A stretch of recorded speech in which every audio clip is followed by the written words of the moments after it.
आज मैं आपके लिए लेकर आई हूँ एक ऐसी कहानी जिसको सुनने के बाद आपका सोचने का नजरिया ही बदल जाएगा। तो चलिए शुरू करते हैं। दोस्तों, बहुत समय पहले की बात है।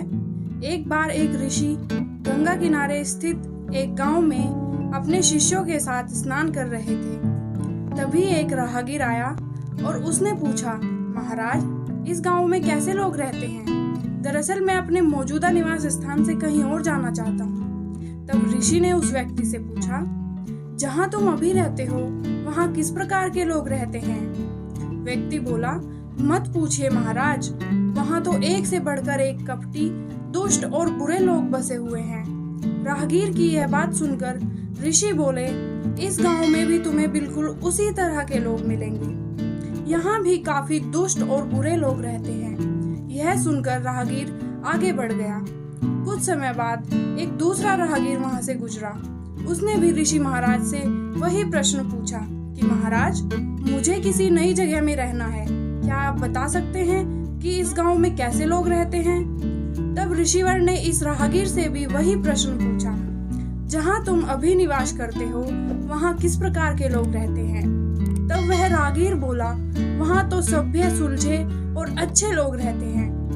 ऋषि बोले, तुम्हें बिल्कुल उसी प्रकार के लोग यहाँ भी मिलेंगे, सभ्य, सुलझे और अच्छे। ऐसा बोलते हुए ऋषि महाराज ने अपनी बात पूरी की और अपने दैनिक कार्यों में लग गए। पर उनके शिष्य यह सब देख रहे थे और राहगीर के जाते ही उन्होंने पूछा, क्षमा कीजिए गुरुजी, आपने दोनों राहगीरों को एक ही स्थान के बारे में अलग अलग बातें क्यों बताई? तब ऋषि गंभीरता से बोले, शिष्यों, आमतौर पर हम चीजों को वैसे नहीं देखते जैसी वह हैं, बल्कि उन्हें हम ऐसे देखते हैं जैसे कि हम खुद हैं। हर जगह हर प्रकार के लोग रहते हैं। यह हम पर निर्भर करता है कि हम किस तरह के लोगों को देखना चाहते हैं। अक्सर इंसान दूसरों को उसी नजरिए से देखता है जैसा वह खुद होता है। उस पहले राहगीर को सभी गांववासी कपटी, दुष्ट और बुरे लग रहे थे, क्योंकि वह खुद अंदर से कपटी, दुष्ट और बुरी सोच वाला इंसान था।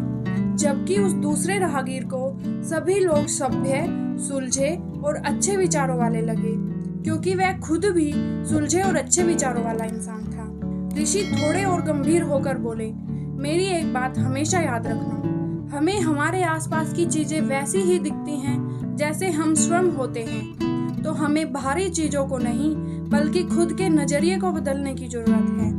शिष्य उनकी बात समझ चुके थे और आगे से उन्होंने जीवन में सिर्फ अच्छाइयों पर ही ध्यान केंद्रित करने का निश्चय किया। दोस्तों, कबीर जी ने भी इस बात की पुष्टि इस दोहे में की है, बुरा जो देखन मैं चला, बुरा न मिलिया कोय, जो मन खोजा आपना, मुझसे बुरा न कोई। जिसका अर्थ भी यही है कि वास्तविक बुराई संसार में नहीं, बल्कि हमारे अपने मन के अंदर होती है। तो दोस्तों, कहानी पसंद आई हो तो वीडियो को लाइक करें और कमेंट करके अपनी राय हमें अवश्य दें। साथ ही हमारी मेहनत को सपोर्ट करने के लिए चैनल को सब्सक्राइब करके बेल आइकन को जरूर दबा दें, ताकि ऐसी ज्ञानवर्धक कहानियाँ आप सबसे पहले देख सकें।